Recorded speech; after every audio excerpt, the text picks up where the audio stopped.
Loué soit Jésus-Christ. Chers amis, bonsoir, bienvenue. Je souhaitais vous entretenir ce soir des vertus théologales. N'en déplaise à certains théologiens même, les vertus théologales qui soutiennent la vie des baptisés, ces vertus infusées au baptême et dont l'apôtre Saint Paul nous parle au chapitre 13 de la première épître aux chrétiens de Corinthe, ne sont pas la liberté, l'égalité et la fraternité, mais la foi, l'espérance et l'amour, la charité. Jusque à quand donc les principes de la franc-maçonnerie vont-ils se substituer dans l'esprit des croyants à l'enseignement du Christ, à l'enseignement de l'Église? Et jusque à quand l'esprit de la révolution va-t-il se substituer à l'esprit de la révélation? Nous avons reçu l'esprit de Dieu et non l'esprit de ce monde, dit l'apôtre Paul. La seule vraie révolution, frères et sœurs, n'est-elle pas d'ailleurs la révolution de l'amour, la révélation de l'amour miséricordieux de Dieu manifesté en Jésus-Christ? Nul ne peut servir deux maîtres, nous dit Jésus. Parlons donc de foi, d'espérance et de charité. Qu'est-ce que croire? Au sens chrétien du mot, qu'est-ce que la foi? Autre chose que la vertu de religion, certainement. C'est autre chose que la simple croyance. Comme l'espérance et la charité, la foi est une vertu théologale, un don surnaturel que Dieu nous fait au baptême. La foi est confiance, obéissance à Dieu et lumière sur le chemin. Lumière pour notre marche dans la nuit de ce monde. Marche du pèlerin vers la patrie céleste. La foi s'accorde à notre intelligence, ou plutôt, elle accorde notre intelligence à la révélation que Dieu nous fait de lui-même. La foi nous dispose à croire en Dieu et en son Fils Jésus-Christ, ainsi que l'Église l'annonce depuis le jour de la Pentecôte.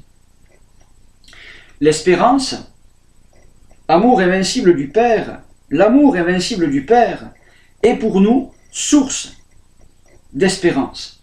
Qu'est-ce que l'espérance chrétienne? Ce n'est ni l'espoir, un vague espoir, j'ai l'espoir que demain tout ira mieux. C'est autre chose qu'un vague espoir, ce n'est pas non plus le doute. L'espérance est une certitude. Dieu m'aime. Voilà notre première certitude. Une espérance fondée sur la foi.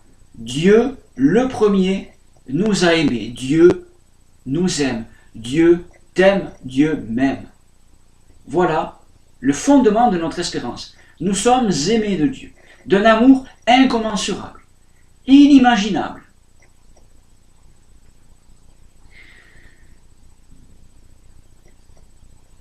Dieu, en effet, ne peut ni nous tromper, ni se tromper lui-même. Alors c'est en toute assurance que je vous dis ce soir que Dieu vous aime.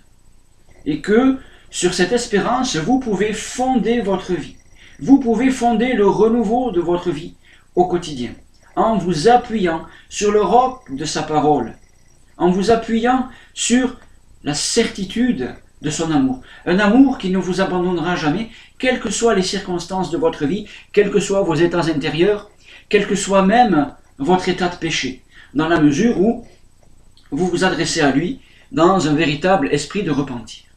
Dieu ne nous abandonne jamais. Sa fidélité est de tout temps, dans les moments de joie et aussi dans les épreuves, surtout dans les épreuves. L'espérance est autre chose donc que l'espoir, car l'espérance se fonde sur du roc, sur du solide. L'amour du Père, selon la parole même de Jésus, est tel qu'il nous a aimés jusqu'à nous donner ce qu'il a de plus cher, de toute éternité, son propre Fils, cet autre lui-même, sa parole vivante, son Verbe, la parole qui sort de sa bouche, celui qui demeure dans son sein. Qu'est-ce que la charité? Eh bien, la charité, ça n'est pas la générosité, la solidarité, toutes ces valeurs humaines qui sont certes de belles et bonnes choses, c'est encore autre chose, quelque chose de divin. C'est un amour nouveau, qui ne vient pas de nous, mais qui vient de Dieu, afin que nous puissions l'aimer comme Père et aimer aussi les autres comme des frères, ceux que la Providence met sur notre chemin, ceux que nous côtoyons dans nos communautés, sur nos lieux de travail, dans nos familles. Vous n'avez qu'un seul Père, nous dit Jésus, vous êtes tous frères. Et ce qui fera reconnaître au monde que vous êtes mes disciples, c'est l'amour que vous aurez les uns pour les autres. Le commandement que je vous donne, le voici, vous aimez les uns les autres comme je vous ai aimé. C'est-à-dire vous aimez en vérité. Vous aimez en vérité.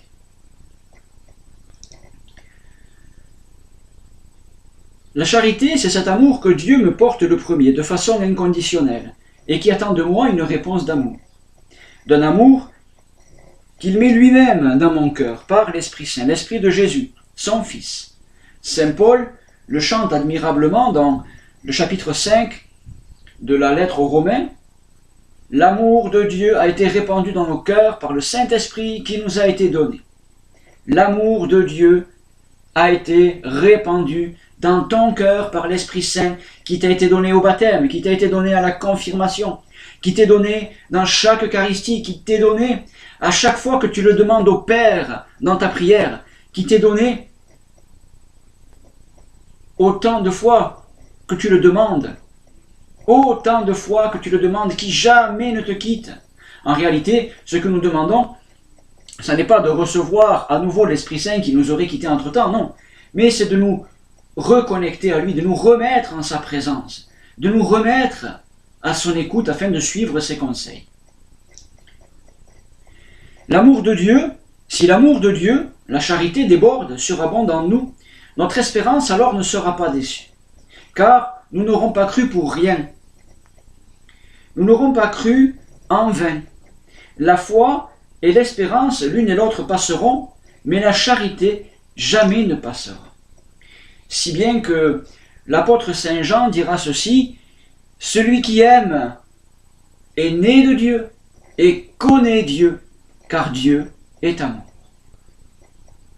L'amour est participation à Dieu. L'amour est expérience de Dieu. L'amour humain peut nous faire pressentir ce qu'est l'amour de Dieu.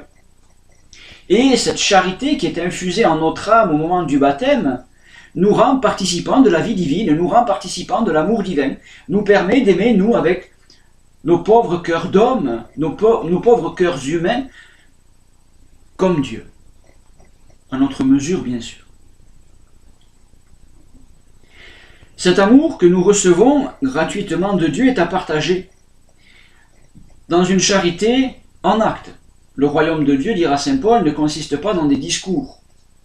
Et Saint Jean nous invite à nous aimer non pas en parole, mais par des actes et en vérité. L'amour, c'est toujours quelque chose de concret. On ne peut pas dire à quelqu'un « je t'aime » et le critiquer la minute d'après, ou lui faire des crasses, hein, que ce soit dans son dos ou pire même vexer la personne en face. Bien sûr, nous sommes maladroits, cela nous arrive et c'est pour ça que le Seigneur a eu cette invention géniale qui est le sacrement de la réconciliation. Cet amour que nous recevons gratuitement de Dieu est donc à partager de façon concrète. Une charité qui s'exprime dans le service et qui comporte toujours une part de sacrifice, une part de renoncement à soi, une part d'abnégation. La charité est l'agir de la foi. Le sacrifice, le service suprême qui conduit à la joie véritable, qui est signifié par le vin qui deviendra le sang du Christ au cours de nos Eucharisties.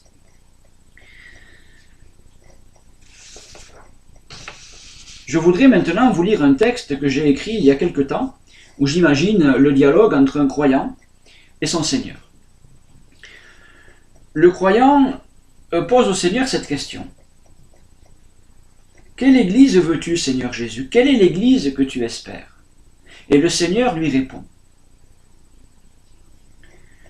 ou plutôt le croyant continue, pardon. Une église relativiste ou une église intransigeante, une église de la rectitude, de la raideur, une église de purs ou une église de pécheurs. Jésus lui dit, je veux une église de pécheurs pardonnés, par mon sang racheté. Que veux-tu, Seigneur? Une église dominante ou une église complaisante? Une église soumise à ce monde ou impassible à ses détresses?